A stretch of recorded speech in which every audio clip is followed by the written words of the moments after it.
Kwechili no gree for anybody this year. Kwechili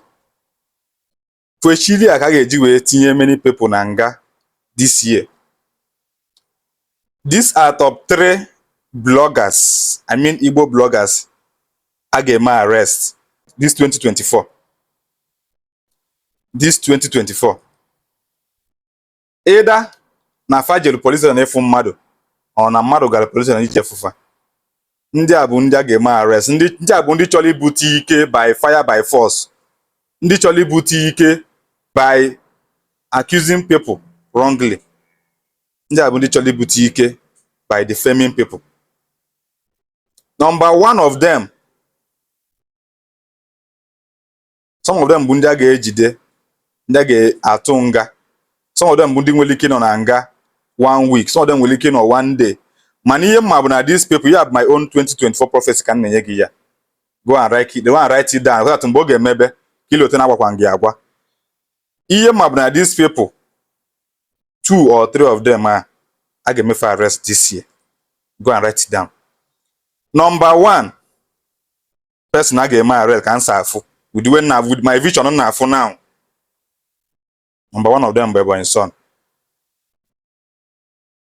Amara m nje afụ Ebonyi son, but Ebonyi son ka m na-afụ both physically and spiritual. I'm afụ as somebody no 60% closer to police station now because of the war saga. Ebonyi son chọrọ ibute ike by all means this year 2024. Ọ chọrọ iji drag people. Ọ chọrọ iji defame people wee bute ike by all means. Maybe no nega anya afụ na J Park ji ịkọtọ ndị mmadụ na drag mmadụ wee na-ebute ike. So ya nwachukwa ịba na that lane. But sometimes o nwere ike mmadụ megide ndị mmadụ mechie emeti ihe ona. O nwere ike ọ bụ somebody ha ga-eji wee mere scapegoat. Ebonyi son nwere ike bụ the scapegoat. The wens afia o si aga. The wos a drag ma Ebuka Obi ma akụ Zion o. The wos etinye ọnụ okwu na-agbasa ahịa nke ikpeazụ a.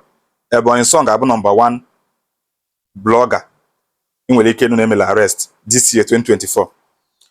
The second person, onye nke a chọrọ ịkpa afa now, arrest ya nwere ike bịa from ndị ụka or from one state nọ na southeast a. Because the guy ọ pụtara this year, ọ dịka ọ pụtara from last year ka o ji wee bido godu nke ya godu. That is onye obodo. Onye obodo bụ the second blogger enwere ike ime arrest this year 2024. Onye obodo bụ somebody mebu comedy before everybody like ọ na-atọ ụtọ. Ama m ihe mere onye obodo ọnọkata ọ dị ka content ọpụrụ ya na-arụ kọsịma sometimes content ikre content adịkwa n'easy. Ọ na-apụ mmadụ apụ na-arụ sometimes.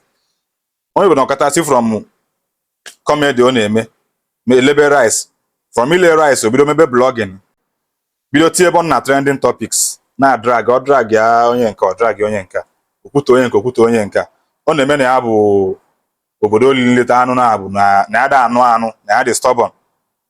Mana ị na-adịkwa stubborn na ịdịchọ na iji evidence of ihe na-eme, ịdịchọ na iji evidence of ihe ndị na-ekwu n'ọnụ. Onye obodo bụ the second person a ga-eme arrest this year the way nsa afụ with the way o si eje. A na-echeki the momentum o ji wee na drag ndị mmadụ, the speed o ji aga. Onye obodo nọ 50% closer to police station now. Whether ma ọ ga-anọ 1 week na cell o, ọ ga-anọ 1 day o, ọ ga-anọ months, ọrụ m maka nke a. Ma ndị ma na onye obodo a ga-emelili arrest this year 2024. Third person, onye nke a bụ ndị politician. Arrest ya ga-abịa from politician. Onye nke a bụ a na-akpọ NCN Nwaọba Chika Nwaọba. The way Nwaọba Chika Nwaọba si agba ndị politicians mgba, adịọ m chọ na ọ ga-agafe this year without arrest. So ya nwa na onwe ya a ga-eme arrest.